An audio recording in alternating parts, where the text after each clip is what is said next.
సంతానం లేని దంపతుల లక్ష్యంగా సృష్టి ఫెర్టిలిటీ సెంటర్ ముప్పేట మోసాలకు తెగబడినట్లు పోలీసుల విచారణలో బహిర్గతమైంది. పోలీస్ కస్టడీలో ప్రధాన నిందితురాలు డాక్టర్ నమ్రత నుంచి కీలక విషయాలు సేకరించారని తెలుస్తోంది. సికింద్రాబాద్ యూనివర్సల్ సృష్టిపై నమోదైన 9 కేసుల్లో గోపాలపురం పోలీసులు 26 మందిని అరెస్ట్ చేశారు. ఐవీఎఫ్ సరోగసీ చికిత్సతో కన్న బిడ్డల్ని ఎత్తుకోవాలనే దంపతుల ఆశను డాక్టర్ నమ్రత సొమ్ము చేసుకున్నారు. ఆమె ఇతరుల పేర్లతో క్లినిక్లు ప్రారంభించి పెద్ద ఎత్తున దందా సాగించారు.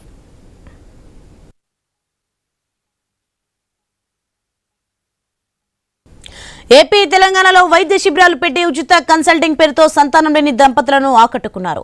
అక్కడకు వచ్చిన వారిని వైద్య పరీక్షలకు సికింద్రాబాద్ రప్పించి ఐవీఎఫ్ తో ఫలితం లేదని సరోగసీ పేరుతో విశాఖపట్నం పంపారు. అక్కడి మేనేజర్ కళ్యాణి వీరితో బేరసారాలు సాగించి సరోగసీ బిడ్డకు 30 నుంచి 60 లక్షలు వసూలు చేశారు. అప్పటికే ఏజెంట్ల ద్వారా పేద కుటుంబాల్లోని గర్భిణులకు 4 లక్షల వరకు ఆశ చూపి పుట్టబోయే శిశువులను తమకు విక్రయించేలా ఒప్పందం కుదుర్చుకునేవారు. ఆ బిడ్డలను సరోగసీ పిల్లలేలంటూ దంపతులకు అప్పగించేవారు. ఇక రెండో తరహా మోసం సరోగసీ చికిత్స పేరుతో డబ్బు తీసుకుని అద్దె గర్భంలోనే బిడ్డ చనిపోయాడంటూ సొమ్ము తిరిగి చెల్లించకుండా ముఖం చాటేసేవారు. సరోగసీ కోసం ఇప్పటికే వందలాది మంది లక్షలు చెల్లించినా వారికి పిల్లల్ని ఇవ్వకుండా వాయిదా వేస్తూ వస్తున్నారు.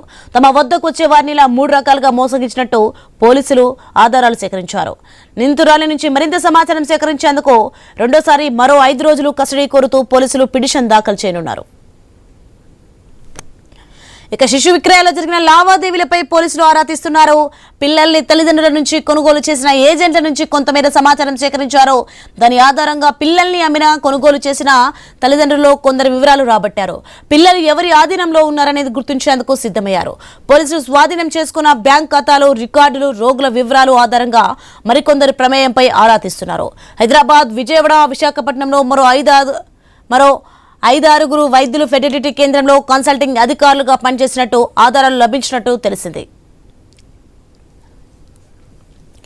రైట్, ఇది అంశానికి సంబంధించి మరింత సమాచారం మా ప్రతినిధి ప్రవీణ్ ఫోన్లలో అందిస్తారు. ప్రవీణ్, చెప్పండి. సంతానం లేని దంపతుల లక్ష్యంగా సృష్టి ఫెర్టిలిటీ సెంటర్ ముప్పేట మోసాలకు తెగబడినట్లుగా పోలీసు విచారణలో బహిర్గతమైంది. దీనికి సంబంధించిన డీటెయిల్స్ ఏంటి?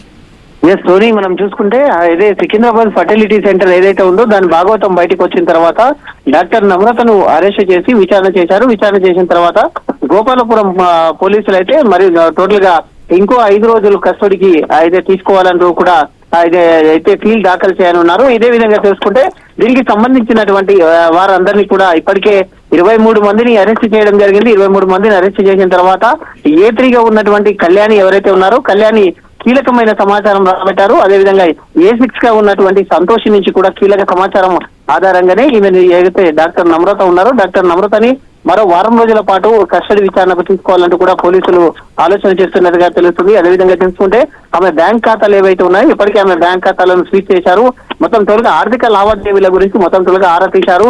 భారీ ఎత్తున అయితే ఆర్థిక లావాదేవీలు జరిగినట్టుగా కూడా భారీ ఎత్తున ఆస్తులను కూడబెట్టినట్టు కూడా పోలీసులు కనుగొన్నారు. కాబట్టి ఈ నేపథ్యంలో చూసుకుంటే మొత్తం తొలగా అయితే ఎంతమంది ఈ దాంట్లో ఇంకా ఎంతమంది ఉన్నారు, శిశు విక్రయాలను మొత్తం తొలగా కూడా ఎక్కడి నుండి అక్రమ శిశువులను రవాణా చేస్తున్నారు అనే కోణం లోపల వివిధ రాష్ట్రాలలో ఈమె సృష్టి యొక్క లింకులు ఎలా ఉన్నాయంటూ కూడా చేస్తున్నారు. మరోపక్క అయితే ప్రభుత్వం కూడా సీరియస్ అయిందనే తెలుస్తుంది. వైద్య శాఖ అధికారులు కూడా ఇప్పటికే జిల్లాల వ్యాప్తంగా ఇటు జిహెచ్ఎంసీ వ్యాప్తంగా ఉన్నటువంటి 157 ఏవైతే ఫర్టిలిటీ సెంటర్లు ఉంటాయో ఫర్టిలిటీ సెంటర్ల పైన దాడులు నిర్వహించారు. అదేవిధంగా జిల్లాలో ఉన్నటువంటి వాటిల పైన కూడా తెలంగాణ వ్యాప్తంగా దాడులు నిర్వహిస్తున్న క్రమం లోపల ఈ యొక్క వెలుగులోకి పోయి ఒక భాగవతంలో ఇంకా ఎంతమంది ఉన్నారు అనే కోణం లోపల దర్యాప్తుని ముమ్మరం చేశారు. కాబట్టి వీటికి సంబంధించినటువంటి వివరాలు ఇంకా పూర్తిగా రాబట్టేందుకు అయితే అధికారులు అయితే ఈమె సృష్టిని మరో 1 వారం రోజుల పాటు కస్టడీ విచారణకు తీసుకున్నట్టుగా తెలుస్తుంది. Right, thanks for information Praveen.